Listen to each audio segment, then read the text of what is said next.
श्री बालाजी सरकार, जय श्री राघवेंद्र सरकार। आप सभी देख रहे हैं श्री राघवेंद्र सरकार धाम दिव्य दरबार। आज हम उपस्थित हुए हैं छठ घाट पर, छठ तालाब पर, जहां पर सभी माताएं बहनें, छोटे छोटे बच्चे सभी हर्षोल्लास के साथ पूजन कर रहे हैं माता छठी मैया का, जिन्हें हम खष्ठी देवी के नाम से जानते हैं।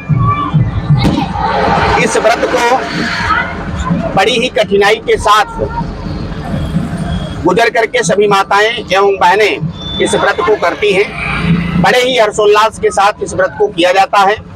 यह व्रत बहुत ही कठिन है।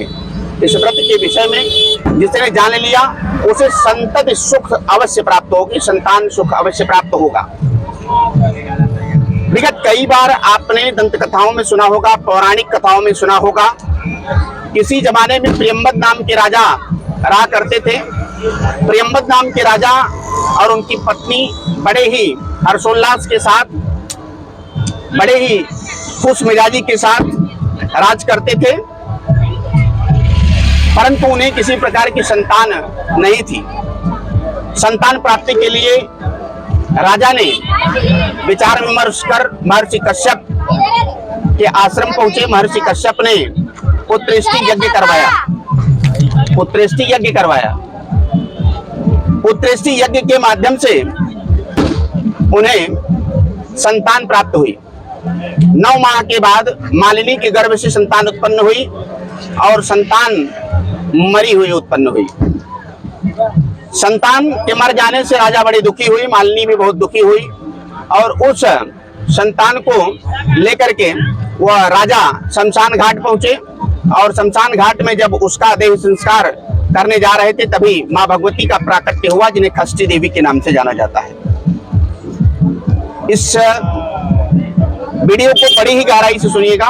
खष्ठी देवी का प्राकट्य उस शमशान घाट से हुआ जिसे छठी माता के नाम से जाना जाता है। छठी माता ने स्वतः राजा प्रियंबद से यह कहा कि आप खष्ठी का व्रत करें, छठी माता का व्रत करें। मैं छठी माता हूं, मेरा व्रत करने से आपको संतान प्राप्त होगी।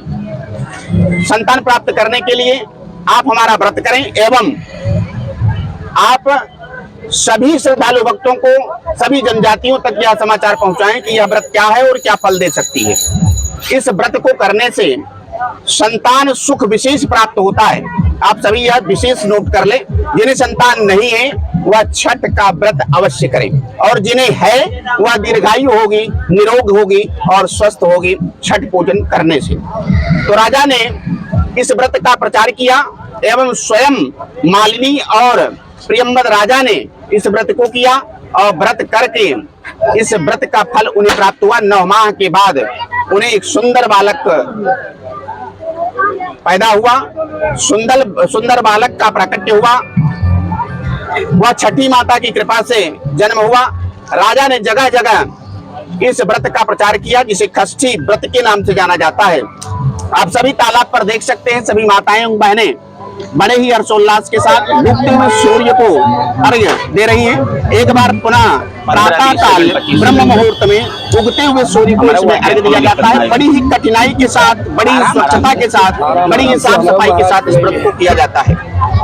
और यह इतना विशेष व्रत है कि यदि व्यक्ति कर्ज में भी हो जाए तो भी इस माँ के व्रत को करने के लिए राजी रहता है और कहीं न कहीं से माँ भगवती खष्ठी देवी परीक्षा लेते हुए भी इस व्रत को कराने में समर्थ हो जाती हैं और मां भगवती की कृपा से सभी श्रद्धालु भक्त इस व्रत को कर पाते हैं। सभी माताएं एवं बहनें अपने एक एक दिन के पैसे को जुटा करके और बड़े ही श्रम के साथ इस व्रत को कर रही हैं। आप देख रहे हैं डूबते हुए सूर्य को किस प्रकार से अर्घ्य दे रही हैं। आप भी इसी प्रकार से करना चाहते हैं खष्ठी देवी का व्रत, छठी माता का व्रत और पाना चाहते संतान सुख, समृद्धि एवं संपत्ति, तो इस व्रत को अवश्य करें। इसी के साथ मैं अपनी वाणी को विराम देता हूँ। जय श्री राम, जय श्री बालाजी सरकार।